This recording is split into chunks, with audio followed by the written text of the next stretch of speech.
Selamat berjumpa kembali pemirsa Sudut Timur Media yang kami cintai. Hari ini sangat spesial karena Sudut Timur bisa menyapa teman-teman dari kota Pancasila, kota Ende. Dan hari ini saya tidak sendiri, saya bersama dengan Om Kalianus. Beliau sudah begitu lama mendedikasikan hidupnya menjaga Taman Renungan Soekarno ya. Dan hari ini kita berada di tempat yang sangat bersejarah, Taman Renungan Soekarno di Kota Ende.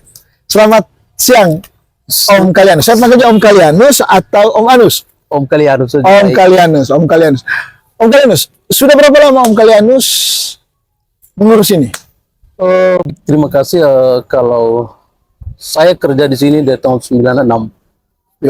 Sebenarnya ada banyak peristiwa-peristiwa yang sebenarnya sebelum taman ini dulu dipugar. Dulu ini kan taman remaja. Oh, taman remaja ya? Jadi area Pohon Sukun ini dibatasi dengan Jalan Pancasila. Pas revitalisasi tahun 2012, itu taman ini sekaligus berganti nama menjadi Taman Renungan Bung Karno, diresmikan oleh Pak Budiono waktu itu. Taman remaja ini tempat nongkrongnya anak muda Ende ya? Persis, Buat pacaran. kurang lebih. Ya, kurang lebih ya. Di era-era tahun berapa itu? Era 80-an, 90-an? Dari tahun 96 itu sudah ini menjadi taman remaja. Oh, dari di tahun 90-an, 96 ini menjadi tempat nongkrongnya anak-anak muda Lebih ini. seperti itu. Ya. Gitu. Terus gimana itu dari tahun 96 itu? Setelah tahun 96 dulu itu kan saya kebetulan salah satu staf Museum Bahari. Museum Bahari dulu itu letaknya persis di sudut taman ini. Oh, karena saat itu revitalisasi taman, karena taman ini dipugar secara total, maka museum pun ikut dirobohkan. Jadi museum sekarang masih dilanjutkan oleh saya sendiri, tapi belum ada bangunannya. Saya masih berupaya untuk mencari lokasi dan membangun kembali museum itu. Karena saat revitalisasi museum dibongkar, maka saya berhenti. Jadi aktivitas museum itu tidak ada lagi. Maka waktu itu saya diminta untuk mengurus sekaligus dengan taman ini, yang saat revitalisasi itu saya sempat membantu proses kerja di sini sampai dengan selesai, sampai dengan peresmian. Lalu setelah peresmian saya melihat karena mungkin saya bekerja juga waktu itu tanpa upah, tanpa sukarela, ya. Dari tahun 96 itu saya secara sukarela bekerja di Museum Bahari sambil juga bekerja di sini. Dan pohon-pohon beringin ini saya juga salah satu pelaku penanam pohon beringin. Yang kami tanam pohon beringin dengan cendana waktu itu. Cendana itu sekitar 15 anakan yang kami tanam dengan Pastor Gabriel Goran. Nah, yang pendiri sekaligus pengelola dan pemilik Museum Bahari. Beliau wafat, lalu dia serahkan asetnya itu ke saya untuk diteruskan. Dan cerita tentang cendana sekarang tinggal hanya satu pohon. Karena revitalisasi 2 pohon itu digusur. Museum Bahari itu berdiri di atas tanah milik pemerintah. Ya, itu kerjasama antara pemerintah. Ada MOU-nya jelas, hanya cuman MOU-nya itu masa kontrak itu belum selesai. Maka bangunan itu sudah menjadi milik Pemda. Isi itu masih milik pribadi pendiri dan pemilik Museum Bahari. Sekarang di mana itu barang-barang Museum Bahari? Sekarang ada di saya. Saya kontrak rumah, salah satu rumah di Jalan Bawah. Barang-barang itu masih saya amankan sambil saya mendata secara perlahan semua koleksi-koleksi yang tercecer selama di Museum Bahari. Ya. Tidak ada komunikasi dengan pemerintah atau dengan Museum Nasional. Saya sempat komunikasi, hanya mungkin belum mau jawabannya juga masih abu-abu lah. Belum ada kelanjutan. Belum ada suatu kepastian bahwa museum ini ini lagi. Kembali ke taman-taman Renungan Bung Karno ini. Ya. Jadi Om Kalianus bekerja di sini juga tanpa digaji ya dulu ya? Ya. Saya baru di SK-kan untuk menjadi staff cleaning service di awal tahun 2016. Baru di SK-kan. Ya. Baru terima gaji. Honor. Terima honor. Lalu kalau dalam penelusuran Om Kalianus, berarti di sini kan apa sih yang menjadi penting tempat ini Om Kalianus? Sebenarnya tempat ini sangat penting sih, ya, karena bagaimanapun juga kan kita kenal, siapa yang tidak kenal dengan Bung Karno sih? 4 tahun di Ende itu kan bukan persoalan yang mudah dan gampang. Situasi saat itu yang masih sangat terbelakang Ende, terpencil, terbelakang, udik mungkin kalau mau dibilang. Iya. Tapi di tempat ini Bung Karno melahirkan ide besar tentang Pancasila, dan di sini menjadi tempat Bung Karno menemukan ilham tentang dasar negara yakni yang kita kenal dengan Pancasila. Dan itu di Cindi Adam yang saya pelajari itu Bung Karno mengungkapkan sendiri. Bung Karno yang mencoba sendiri di tempat ini, Di bawah pohon sukun ini, menemukan nilai-nilai luhur tentang Pancasila. Ya, jadi saya pikir tempat ini punya peran yang besar sih terhadap landasan kebinekaan yang kita nikmati hari ini gitu. Ya. Bayangkan saja kalau Bung Karno tidak mencetus atau mendapat ilham tentang Pancasila, mungkin hari ini juga kita masih berkutat dengan perbedaan-perbedaan yang ini kita saling konflik. Tapi sekalipun itu kan kita tetap dalam satu genggaman sama Bhinneka Tunggal Ika. Gitu. Saya dengar juga Om Kalianus ini kan menulis buku ya. Persis. Apa buku judulnya tuh Om Kalianus? Judul buku itu Berdialog Bersama Gaib Bung Karno di Bawah Pohon Sukun. Itu hasil dari pengalaman selama saya kerja di sini. Saya pikir sekian tahun saya berusaha, mungkin saya tidak menjelaskan dari orang ke orang, tapi dengan buku itu bisa menjembatani apa yang sebenarnya hasil dari dialog refleksi saya dengan Bung Karno Secara imajiner ya? Secara imajiner. Makanya oke. Ya. Intinya dalam buku itu apa sih yang utama yang dibicarakan oleh Om Kalianus? Satu tentang kemerdekaan, memaknai hidup, dan kepemimpinan. Ya, itu ada beberapa hal dengan persembahan puisi untuk negeri. Kalau orang mau baca buku itu bisa dapat di mana? Sebenarnya akhir-akhir ini kan saya menjual langsung di tempat ini.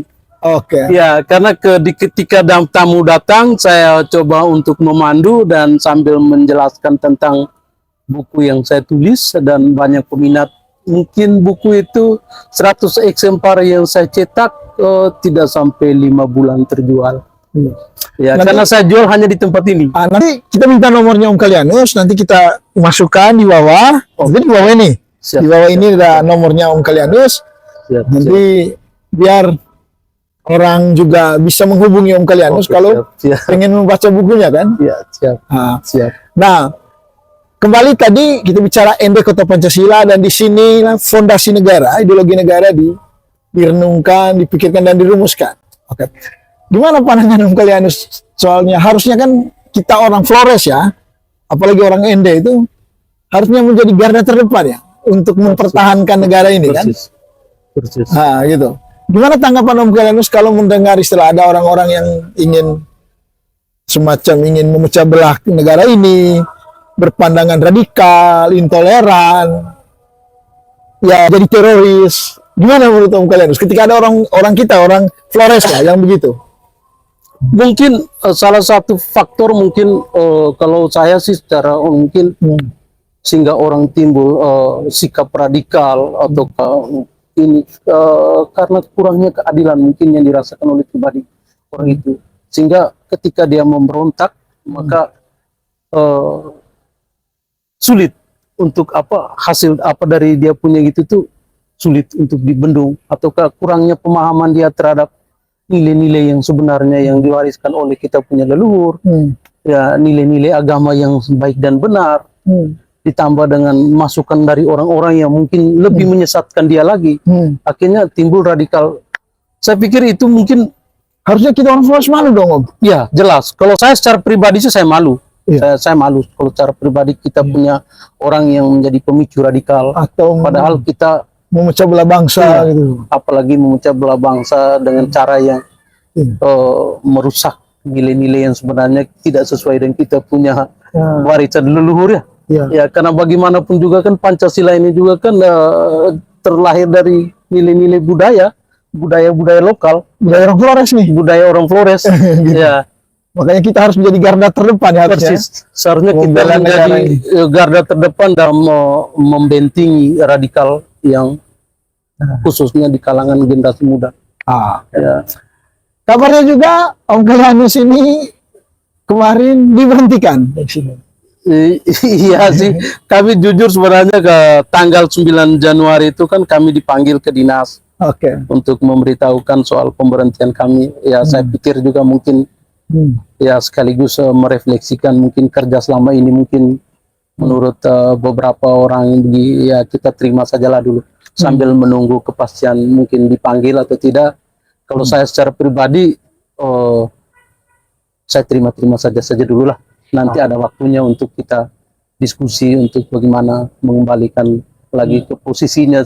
Semua. Karena saya bicara bukan soal pribadi saya, Ya. tapi bagaimana dengan teman-teman yang sudah berkeluarga, mereka untuk menafkahi hidup dengan keluarganya, karena pendapatan satu-satunya mungkin dari Ya. ya bekerja hasil di sini. mereka kerjakan, ya setega itu sih. Ya itu. Ya tentu pemerintah punya pertimbangan ya, Bang. Betul, mungkin ada pertimbangan lain yang kami juga harus legowo juga sih. Biar kita ikuti saja alurnya dulu sampai di mana, ya baru kita berjuang. Nah, oke. Terus Om Kalianus, gimana harapan ke depannya Bang Kalianus? Ini untuk tempat ini, untuk masyarakat kita, masyarakat Saya di pikir, ND, masyarakat Flores lah, NTT, Indonesia gitu. saya pikir tempat ini kan tempat yang punya nilai sejarah tinggi lah bagi bangsa ini, Abang. Ya, bagaimanapun di tempat ini Bung Karno merenungkan dan menulis tentang dasar negara. Harapan saya sih lebih serius lah mengelola tempat ini, sehingga tempat ini tidak dikenal hanya dengan nilai sejarahnya, tapi fasilitas yang menunjang nilai, yang menunjang nilai sejarah itu kan perlu diperhatikan serius. Contoh kebersihan taman, memang selama ini kebersihan taman menjadi tugas kami, tapi apalah daya kalau kami juga kita bekerja juga kalau tidak maksimal, siapa sih manusia yang gini juga ya, gitu. Karena peran sebetulnya saya berharap pemerintah setempat untuk lebih optimal lagi lah menata, mengelola dan mengurus tempat ini yang punya nilai sejarah. Ya. Terus untuk masyarakat ND dan masyarakat NTT ini gimana nih menurut Om Kalianus? Harapannya? Saya jujur waktu tahun kemarin itu saya pameran di Surabaya. Oke. Pameran di Surabaya tentang tempat ini juga karena ada pameran yang dengan jaket napak tilas Bung Karno. Oke. Jadi semua kota-kota kabupaten se-Indonesia itu adakan pameran tahun depan di ND. Sayangnya belum banyak orang Indonesia juga tahu tentang sejarah tempat ini. Ya, banyak anak-anak SD bahkan mahasiswa itu juga bertanya tentang ND itu di mana. Ya, itu yang dan saya paling akhir-akhir ini sering anak-anak sekolah yang datang belajar profil pelajar Pancasila, saya selalu menjelaskan ke mereka tentang sejarah tempat ini yang baik dan benar, dan penjelasan saya pertanggungjawabkan. Saya punya dasar referensi yang literasi yang bisa saya pertanggungjawabkan, begitu ya. Oke, dan harapan kita mungkin juga dong ya, ND ini tetap menjadi kota toleransi ya, kota Flores NTT secara keseluruhan, kota Pancasila ya, kota ya rahimnya Pancasila. Rahimnya Pancasila. Ya. Maka sekali lagi kita sebagai orang NTT ya, saya orang NTT, Om Kalian seorang NTT, orang Flores ya. Malu dong kita sebenarnya kalau sampai ada radikalisme, intoleransi dan terorisme yang tumbuh di Flores ini ya. Karena di sini rahimnya. Ya, saya pikir peran kita bersama lah, Bang. Ya. Sehingga mencegah radikalisme sedini mungkin gitu, sehingga orang jangan lagi berpikir yang untuk menciptakan hal-hal yang lebih radikal. Paling tidak peran kita bersama. Saya jujur di sini saya selalu mengajak anak-anak muda, anak-anak sekolah untuk belajar sejarah yang baik dan benar. Kalau kita tidak belajar dengan baik dan benar, kita tersesat nanti. Karena kita belajar sejarah itu, makanya kadang kita hanya mengejar nilai, tapi roh dari sejarah yang diwariskan itu kita tidak pernah dapatkan. Seperti itu, Abang. Oke, terima kasih Om Kalianus. Sewaktunya semoga ini perjumpaan pertama kita, dan ke depan kita berjumpa ketika Om Kalianus sudah menyukseskan pembangunan museum barunya. Persis. Oke. Terima kasih. Siap. Terima kasih, Abang. Ya, sukses.